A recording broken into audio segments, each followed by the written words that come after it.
જે પિતાએ પોતાના દીકરાને જીવનભર બધું આપ્યું હતું, એ જ પિતાએ વર્ષો પછી પોતાના કરોડપતિ દીકરાને જોઈને કહ્યું, માફ કરજો, હું તમને ઓળખતો નથી, પરંતુ આ શબ્દો પાછળનું સાચું કારણ શું હતું? ચાલો આપણે જાણીએ મિત્રો.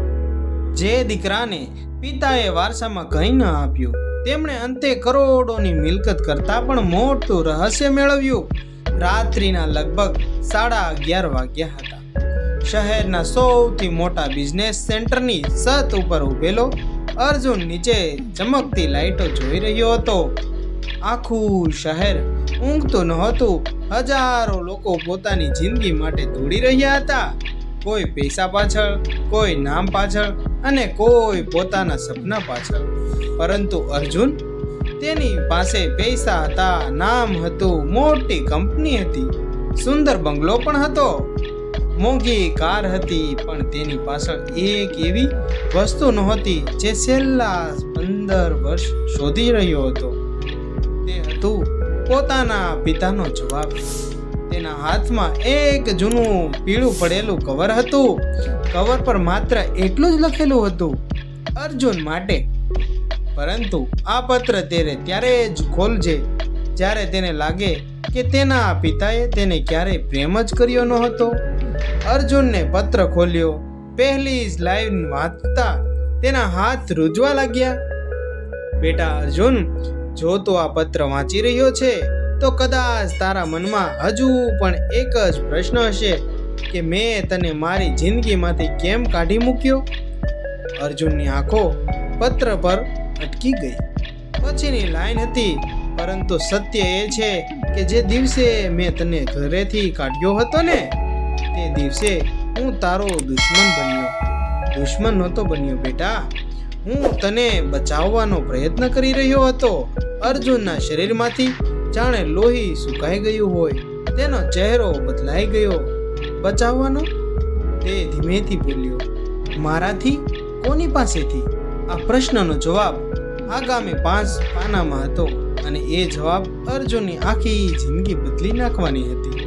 પરંતુ આ રહસ્ય સમજવા માટે આપણે 15 વર્ષ પાછળ જવું પડશે. ચાલો મિત્રો, તો આપણે 15 વર્ષ પાછા જઈએ. અને વાર્તા જો તમને ગમે તો વિડીયોને લાઈક, શેર, સબસ્ક્રાઇબ જરૂર કરતા જાજો મિત્રો. ગુજરાતના એક નાનકડા ગામનું નામ હતું રામપુરું. ગામ મોટું નહોતું, પણ એક બાજુ ખેતરો, બીજી બાજુ નદી અને વચ્ચે માટીના રસ્તાઓ. એ જ ગામના અંતે એક નાનું ઘર હતું. ઘરની બહાર જૂનું લાકડાનું બારણું, આંગણામાં લીમડાનું ઝાડ અને ઝાડ નીચે એક લાકડાની ખુરશી. આ ખુરશી પર દર સાંજે એક માણસ બેસતો. તેનું નામ હતું રઘુવીરભાઈ. ગામમાં બધા તેને રઘુ કાકા કહેતા. રઘુવીરભાઈ ખેડૂત હતા. પત્ની મીનાબેન ઘણા વર્ષો પહેલા અવસાન થયું હતું. તેમનો એક જ દીકરો હતો, અર્જુન. મીનાબેન જીવતી હતી ત્યારે અર્જુન માત્ર 9 વર્ષનો જ હતો.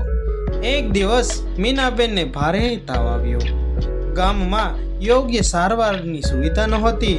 રઘુવીરભાઈએ રાત શહેર સુધી લઈ જવા માટે જીપ ભાડે લીધી, પણ રસ્તામાં જ મીનાબેનનું અવસાન થયું. તે દિવસથી રઘુવીરભાઈ માટે અર્જુન માત્ર દીકરો નહોતો, તે તેમની પત્નીની છેલ્લી નિશાની હતો. રઘુવીરભાઈએ પોતાનું આખું જીવન અર્જુન પાછળ મૂકી દીધું. સવારે ખેતરનું કામ, બપોરે મજૂરી, સાંજે દૂધની ડેરીમાં કામ કરતા અને રાત્રે ગામની મિલ પાસે ચોકીદારી. કેટલીક રાતો તેઓ માત્ર 2 કલાક જ ઊંઘતા. પરંતુ અર્જુનને ક્યારેય ખબર પડવા દીધી નહીં કે તેના પિતા કેટલા થાકી ગયા હોય છે, કેટલા થાકી જતા હોય છે. એક દિવસ અર્જુને પૂછ્યું, બાપુ, તમે મારા માટે આટલું બધું કેમ કરો છો? તમે થાકતા નથી? રઘુવીરભાઈ હસ્યા. કારણ કે તું મોટો થઈને કંઈક બનશે. શું બનશે? માણસ? અર્જુન હસ્યો. એ તો હું અત્યારે જ છું પપ્પા. રઘુવીરભાઈએ તેના માથા પર હાથ ફેરવ્યો. ના બેટા, મોટા માણસ બનવા માટે પૈસા નહીં, દિલ મોટું જોઈએ છે. એ વાક્ય અર્જુન ભૂલી ગયો કે દિલ મોટું જોઈએ છે. પણ વર્ષો પછી એ જ વાક્ય તેની જિંદગીનો સૌથી મોટો પાઠ બનવાનું હતું. અર્જુન અભ્યાસમાં ખૂબ હોશિયાર હતો. ગામની શાળામાં તે હંમેશા પ્રથમ આવતો. શિક્ષકો રઘુભાઈને કહેતા કે ભાઈ, તમારો દીકરો તો ખૂબ હોશિયાર છે. તમારો દીકરો ગામમાં નહીં અટકે. શહેરને તેને શહેરમાં ભણાવો, મોટી શાળામાં ભણાવો, તે ખૂબ આગળ વધશે. રઘુવીરભાઈ પાસે પૈસા નહોતા, પરંતુ તેમણે પોતાની 2 એકર જમીનમાંથી 1 એકર વેચી નાખી. ગામના લોકોએ કહ્યું, આવું ન કર ભાઈ. રઘુભાઈ, તમે આ જમીનને ના વેચો. જમીન જ તારો સહારો છે. રઘુવીરભાઈએ કહ્યું, મારો સહારો જમીન નથી, મારો દીકરો મારો સહારો છે. અર્જુન શહેરમાં ભણવા ગયો. પહેલા ડિપ્લોમા, પછી એન્જિનિયરિંગ, પછી મેનેજમેન્ટ. દરેક ફી માટે રઘુવીરભાઈ કંઈક ને કંઈક વેચતા. ક્યારેક બળદ, ક્યારેક દાગીના, ક્યારેક જમીનનો ટુકડો. એક વખત તો ઘરની છત પણ તોડી નાખી. ફરીથી બનાવવાનું કામ મુલતવી રાખ્યું. અર્જુનને પૈસા મોકલતા રહ્યા ત્યારે હંમેશા એક જ વાત કહેતા, બેટા તું ભણ, પૈસાની ચિંતા ન કર. અર્જુન માનતો હતો કે પિતા પાસે ક્યાંથી પૈસા આવી જાય. તેમણે ખબર નહોતી કે દરેક 1000 રૂપિયા પાછળ તેના પિતાની 10 રાતોની ઊંઘ હતી. અર્જુન શહેરમાં આગળ વધતો ગયો.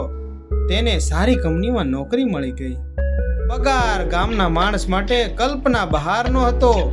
શરૂઆતમાં અર્જુન દરરોજ પિતાને ફોન કરતો, બાપુ જમ્યા તમે? હા બેટા. દવા લીધી?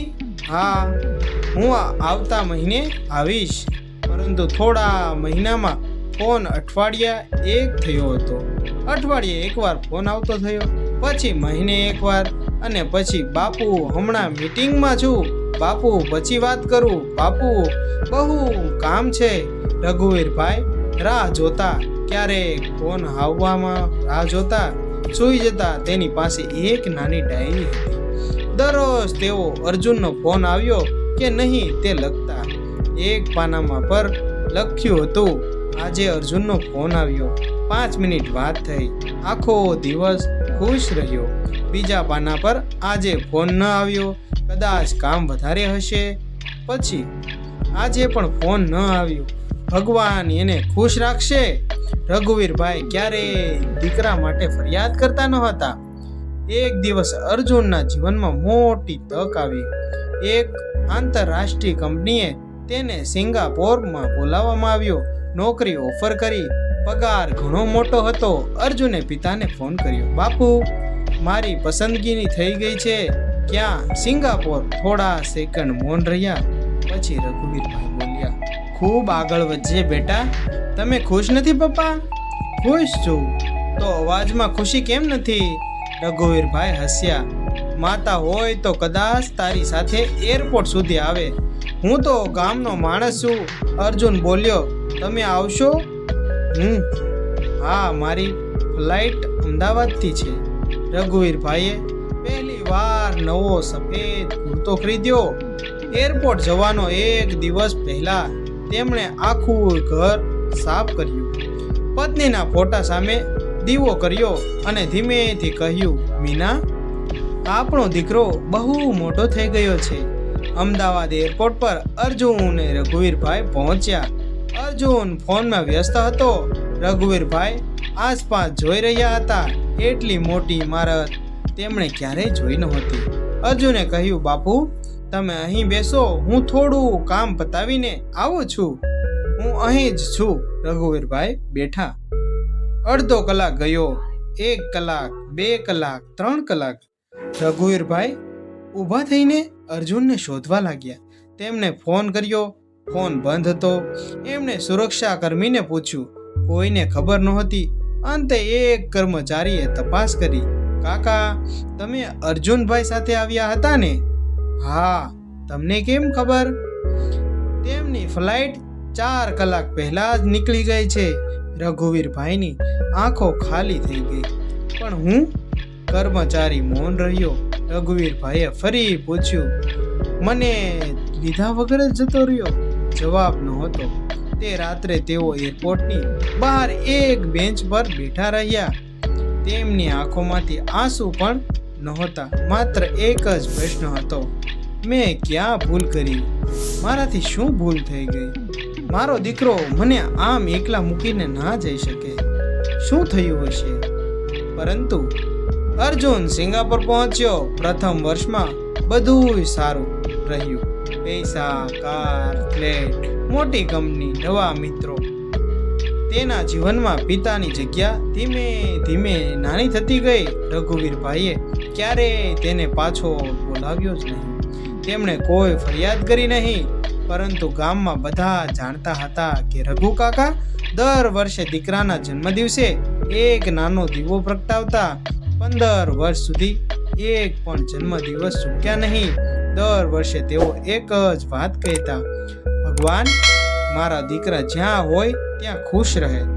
સમય બદલાયો. કંપનીમાં મોટું આર્થિક કૌભાંડ થયું. અર્જુનનો સીધો હાથ નહોતો, પરંતુ જે પ્રોજેક્ટની જવાબદારી તેની હતી તેમાં જ ભારે નુકસાન થયું.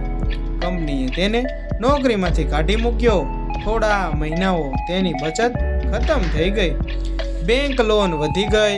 મિત્રોએ ફોન ઉપાડવાનું બંધ કરી દીધું. જેઓ રોજ તેની સાથે પાર્ટી કરતા હતા તેઓ ગાયબ થઈ ગયા. અર્જુન પહેલી વાર એકલો પડ્યો. એક રાત્રે તેણે પોતાના જૂનો ફોન ખોલ્યો. તેમાં પિતાનો નંબર હજુ પણ સેવ જ હતો. તેણે ફોન કર્યો. બાપુ? અર્જુને ફોન કર્યો. નંબર બંધ હતો. તે ગામના એક જૂના મિત્રના નંબર મળ્યો અને મિત્રને પછી ફોન કર્યો. મારા પપ્પાને કેમ છે? સામેથી મૌન. બોલને, મિત્ર બોલ્યો. તને ખબર નથી? શું? રઘુ કાકા હવે ગામમાં નથી. તો ક્યાં છે મારા પપ્પા? શહેરમાં. શા માટે શહેરમાં? એ વાત તારે જાણવી હોય તો તારે અહીં આવવું પડે. ભારત પાછું આવવું પડે. અર્જુન ભારત પાછો આવ્યો. ગામ પહોંચ્યો, પણ પિતાનું ઘર બંધ હતું. પાડોશીએ કહ્યું, રઘુ કાકા હવે અહીં રહેતા નથી. તો ક્યાં રહે છે? શહેરમાં. શું કરે છે? પડોશી હસ્યા. તને ખબર નથી? અર્જુન ચૂપ રહ્યો. રઘુ કાકા હવે રાજ્યના મોટા સામાજિક ટ્રસ્ટના સંચાલક છે. શું? એક મોટી કંપનીની માલિકે તેમને પોતાની મિલકતનો વારસદાર બનાવ્યો હતો. અર્જુનને વિશ્વાસ જ ન આવ્યો. તેને થયું, હકીકતમાં મારા પપ્પા કરોડપતિ બની ગયા છે? મારા બાપુ? હા, આજે જે તેમની પાસે કરોડોની સંપત્તિ છે. અર્જુનના મનમાં એક વિચાર આવ્યો, હવે કદાચ બધું સુધરી જશે. અર્જુન શહેર વિશાળ બંગલા સામે ઊભો હતો. મોટા દરવાજા, સુરક્ષા બગીચો, અંદર મોંઘી ગાડીઓ હતી. મારે રઘુવીરભાઈને મળવું છે. તમે કોણ છો? હું તેમનો દીકરો છું. ગાર્ડ થોડું આશ્ચર્યથી જોયું. અર્જુન? હા, હું જ અર્જુન છું. ગાર્ડ અંદર ફોન કરવા ગયો. થોડી વાર પછી પાછો આવ્યો. સાહેબે તમને અંદર બોલાવ્યા છે.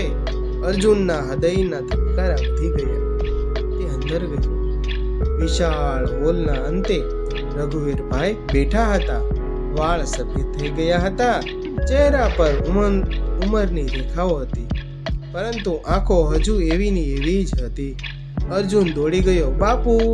રઘુવીરભાઈએ તેની તરફ જોયું અને માત્ર એક શબ્દ બોલ્યા, કોણ? અર્જુન અટકી ગયો. બાપુ, હું અર્જુન. રઘુવીરભાઈ શાંત રહ્યા. માફ કરશો, હું અર્જુન નામના કોઈ માણસને ઓળખતો જ નથી. અર્જુનના પગ નીચેથી જમીન સરકી ગઈ. અર્જુન રડવા લાગ્યો. બાપુ, મને માફ કરી દો. રઘુવીરભાઈએ કહ્યું, માફી? હા. તમે મને ક્યારેય દુઃખ આપ્યું છે? અર્જુન મૌન રહ્યો. જો હું તમને ઓળખતો જ નથી તો મને તમે દુઃખ કઈ રીતે આપી શકો? અર્જુને માથું ઝુકાવી દીધું. રઘુવીરભાઈએ ગાર્ડને કહ્યું, એને બહાર મૂકી આવો. અર્જુન બહાર નીકળી ગયો. પરંતુ અર્જુનને હવે બધું સમજાઈ ગયું હતું કે તેમના પિતાજીને જે દુઃખ પહોંચાડ્યું છે તેનો જ બદલો તેના પિતાજી લે છે. પરંતુ તેને ખબર નહોતી કે અંદર રઘુવીરભાઈની આંખોમાંથી આંસુ વહેવા લાગ્યા હતા. તેમણે ટેબલની ડ્રોર ઉપર ખોલી અંદર એક જૂનો ફોટો હતો, નાનો અર્જુન. તેની પાછળ લખેલું હતું, મારો દીકરો. રઘુવીરભાઈએ ફોટો છાતી સાથે ચાંપ્યો. હું તને ઓળખતો નથી એવું કહેવું મારા માટે પણ સજા જ છે બેટા. પરંતુ એ માત્ર અડધું સત્ય હતું. અર્જુન શહેરમાં ભટકતો રહ્યો. એક દિવસ તેને એક વૃદ્ધાશ્રમમાં કામ મળ્યું. તે ત્યાં વૃદ્ધોને ભોજન આપતો, દવાઓ પહોંચાડતો, તેમની વાતો સાંભળતો. ધીમે ધીમે તેની અંદર કંઈક બદલાવા લાગ્યું. એક દિવસ એક વૃદ્ધે તેને પૂછ્યું, બેટા તું અહીં કેમ કામ કરે છે? અર્જુને કહ્યું, મારા પિતાને મેં ગુમાવ્યા છે. વૃદ્ધાએ પૂછ્યું, મૃત્યુ પામ્યા? ના, મેં તેમને જીવતા હોવા છતાંય ગુમાવી દીધા છે. વૃદ્ધા ચૂપ થઈ ગયા. તો પાછો મેળવી લેને. અર્જુન હસ્યો, તેઓ મને સ્વીકારતા જ નથી. વૃદ્ધાએ કહ્યું, ક્યારેક માતા પિતા સંતાનોને માફ કરવા તૈયાર હોય છે, પણ સંતાનને પોતાની ભૂલોનો સાચો અર્થ સમજવા માટે તેની સાથે વાત કરતા નથી. આ શબ્દો અર્જુનના મનમાં ઉતરી ગયા. તે બીજા દિવસે પણ તે સેવા કરવા ગયો. ત્રીજા દિવસે પણ 1 વર્ષ પસાર થયું. અર્જુન હવે બદલાઈ ગયો હતો. એક દિવસ વૃદ્ધાશ્રમના સ્ટોર રૂમ જૂના સામાનની સામે સફાઈ કરતા સામાનની સફાઈ ચાલી રહી હતી. અર્જુનને એક લોખંડનું બોક્સ મળ્યું. બોક્સ પર લખેલું હતું, રઘુવીરભાઈ માટે. અર્જુન ચોંકી ગયો. તેણે બોક્સ ખોલ્યું. અંદર એક ડાયરી હતી. પહેલું પાનું. આ ડાયરી કોઈ અજાણ્યા માણસના હાથમાં ન જવી જોઈએ. અર્જુને પાના ફેરવ્યા. તેમાં તેના પિતાનું નામ વારંવાર લખેલું હતું. તે વાંચતો ગયો. એક પછી એક ખબર પડી. તેની ચહેરા પર હોશ ઉડી ગયા. 15 વર્ષ પહેલા રઘુવીરભાઈએ અર્જુનને એરપોર્ટ પર જાણી જોઈને છોડ્યો નહોતો. અર્જુને જ પિતાને છોડ્યા હતા, એ સાચું હતું. પણ તેના પિતાએ જ દિવસે ભયંકર નિર્ણય લીધો હતો. તેમણે અર્જુનના વિદેશ જવાના તમામ દસ્તાવેજો તપાસ્યા હતા, કારણ કે તેમને શંકા હતી કે અર્જુને જે કંપનીમાં જવાનો હતો તે સામાન્ય કંપની નહોતી. તેના માલિકો ભારતની કેટલીક ગેરકાયદેસર નાણાકીય પ્રવૃત્તિઓ સાથે જોડાયેલા હતા. અર્જુન અજાણતા તેમના જાળમાં ફસાઈ ગયો હતો. રઘુવીરભાઈએ તેને રોકવાનો પ્રયાસ કર્યો, પરંતુ અર્જુનને પિતાની વાત સાંભળવી નહોતી. એ એરપોર્ટ દિવસે અર્જુને પોતાના પિતાને ત્યાં છોડીને જવાનું નક્કી કર્યું હતું. આ સત્યનો પહેલો ભાગ હતો, પણ બીજો ભાગ હજી બાકી હતો. અર્જુન ડાયરી વાંચતો ગયો. રઘુવીરભાઈએ લખ્યું હતું, મારો દીકરો મને છોડીને ગયો છે. હું તેને પાછો બોલાવી શકું છું, પણ જો હું તેને ફોન કરીશ તો તે પાછળ લાગેલા માણસો તેને રોકી કાઢશે. અર્જુનના હાથ કંપવા લાગ્યા. કયા લોકો? આગળ લખેલું હતું, અર્જુનની કંપનીમાં કામ કરતા કેટલાક લોકો અમારા ગામની જમીનની ખરીદીને ગેરકાયદેસર પ્રોજેક્ટ બનાવવા માંગે છે. જો અર્જુન પાછો આવશે તો તેઓ અમારા પરિવારને નુકસાન પહોંચાડી શકે છે. અર્જુનને પહેલી વાર સમજાયું. તેના પિતાએ તેમને ભૂલ્યો ન હતો. તેઓ તેને દૂર રાખીને બચાવી રહ્યા હતા. પરંતુ પછી અર્જુનને ડાયરીમાં એક વધુ નામ મળ્યું, દેવરાજ મહેતા. આ નામ તેણે સિંગાપોરમાં સાંભળ્યું હતું.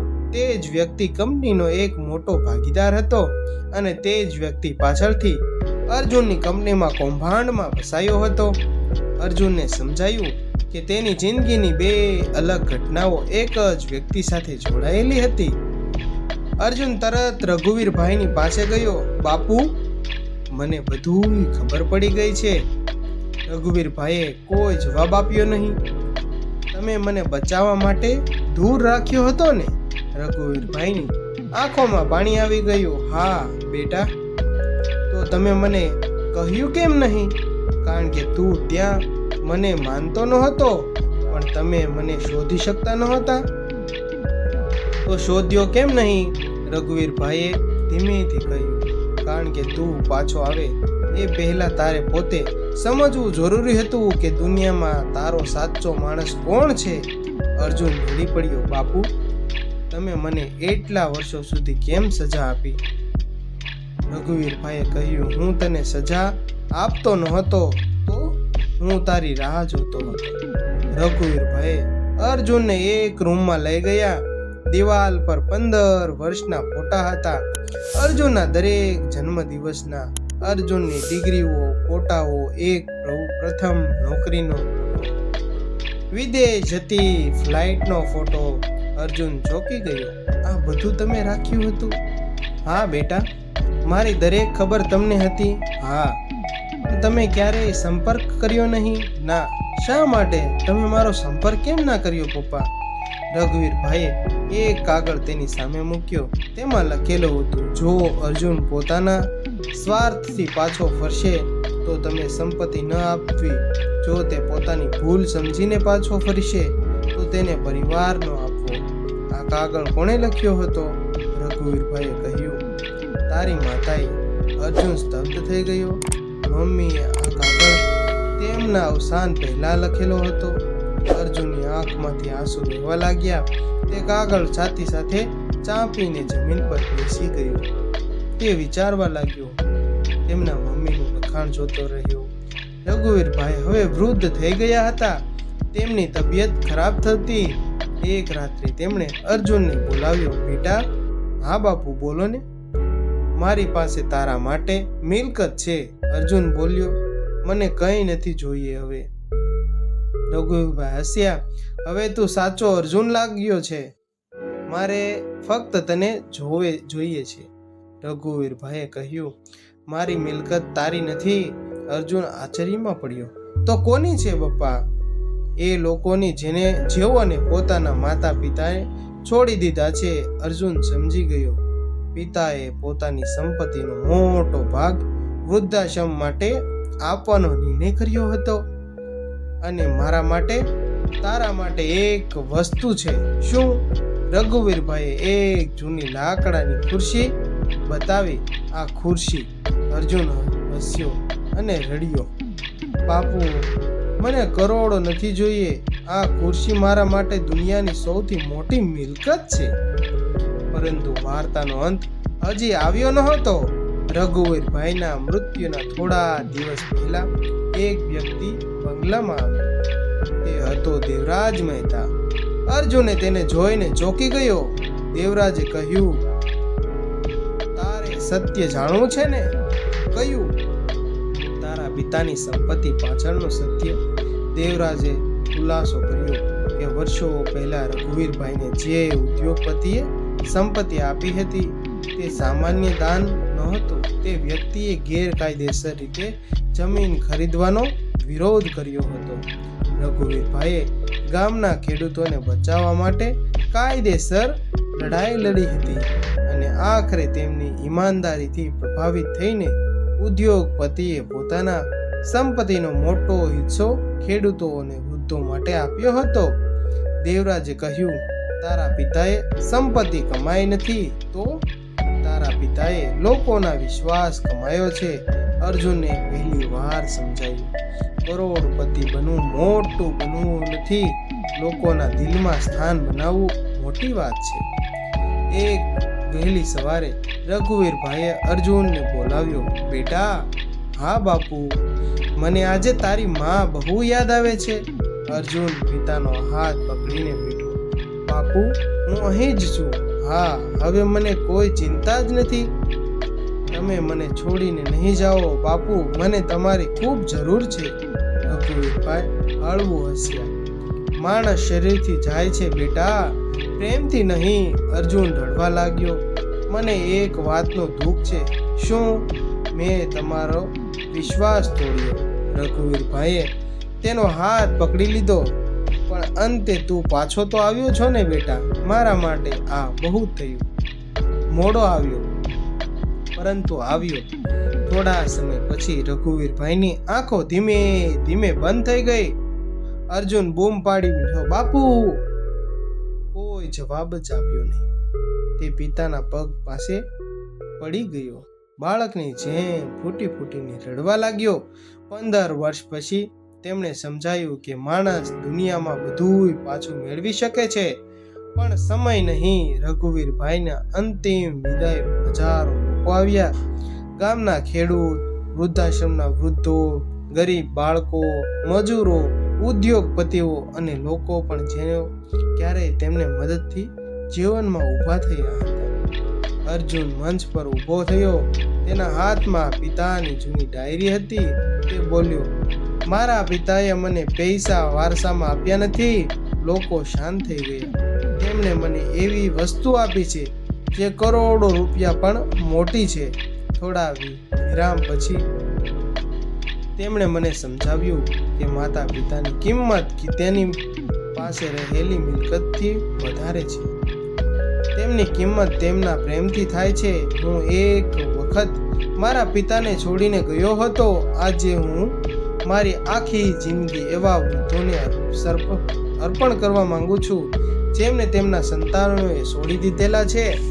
તે દિવસે અર્જુને એક ટ્રસ્ટ શરૂ કર્યો, રઘુવીર મીના પરિવાર સેવા ટ્રસ્ટ.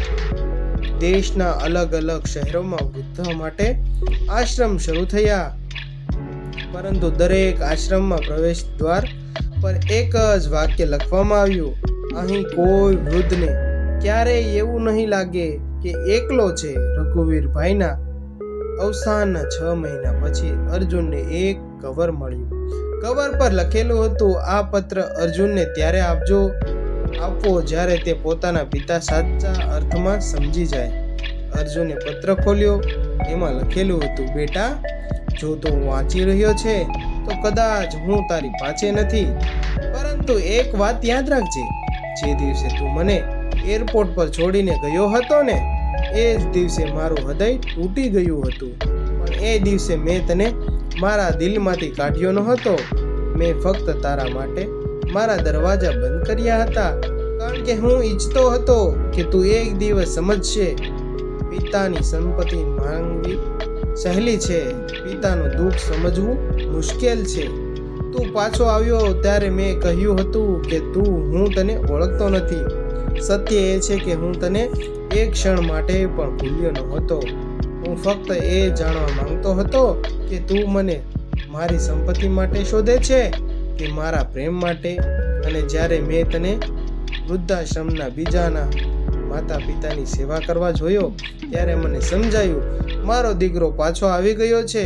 બેટા, મારી મિલકત તારા માટે નહીં હોય તો પણ ચાલશે, પણ મારું એક સ્વપ્ન જીવવું રાખજે. કોઈ વૃદ્ધ પિતાને એરપોર્ટ પર પોતાના દીકરાની રાહ ન જુએ. કોઈ માતા બાણું જોઈને આખી રાત ન બેસે. કોઈ સંતાનને પોતાના માતા પિતાની કિંમત સમજવા માટે તેમને ગુમાવવા ન પડે. જો તું આ કરી શકીશ, હું સમજીશ કે મેં તને સાચે જ મોટો માણસ બનાવ્યો છે. અર્જુન પત્ર વાંચીને લાંબા સમય સુધી રડતો રહ્યો. પછી તેણે પિતાની જૂની ખુરશી આંગણામાં મૂકી તેના પર પિતાનો ફોટો રાખ્યો અને ધીમેથી બોલ્યો, બાપુ, તમે મને કરોડપતિ બનાવ્યો નથી, તમે મને માણસ બનાવ્યો છે. તે દિવસે અર્જુનને પોતાના પિતાની ખુરશી પર એક નાનું બોર્ડ મૂક્યું. આ ખુરશી પર એ જ બેસશે જે યાદ રહે કે દુનિયામાં સૌથી મોટું પદ સારો દીકરો છે. જીવનમાં પૈસા આવશે, મોટા બંગલા આવશે, મોંઘી ગાડીઓ આવશે, વિદેશની નોકરી આવશે, લોકો તમારી સફળતાની વાત કરશે, પરંતુ એક દિવસ જ્યારે તમે પાછા ફરીને જોશો ત્યારે સમજાશે કે તમારી સફળતાની શરૂઆત ક્યાંથી થઈ હતી. કદાચ કોઈ પિતાના જૂના સ્કૂટરથી, કોઈ માતાની બચાવેલી નાની નોકરીથી, કોઈ પિતાના અધૂરા સપનાથી, કોઈ માતાની ભૂખી રાતથી. માતા પિતાના સંતાનના પાસેથી કરોડો રૂપિયા નથી માંગતા, તેમને માત્ર એટલું જોઈએ છે, બેટા, અમને ભૂલતો નહીં. તે માતા પિતાએ તમારી હાથ પકડીને ચાલતા શીખવ્યા હતા. તેમને વૃદ્ધાઓએ એકલા છોડ્યા નહોતા, કારણ કે બાળક જ્યારે નાનું હોય છે ને ત્યારે માતા પિતા તેમને એકલા ચાલવા દેતા નથી. તે પછી માતા પિતા વૃદ્ધ થાય ત્યારે સંતાન તેમને એકલા કેવી રીતે છોડી શકે? સમય પાછો આવતો નથી. પૈસા ફરી કમાઈ શકાય છે, મકાન ફરી બનાવી શકાય છે, નોકરી ફરી મળી શકે, પરંતુ એકવાર માતા પિતાને ગુમાવ્યા પછી તે ક્યારેય મળતા જ નથી.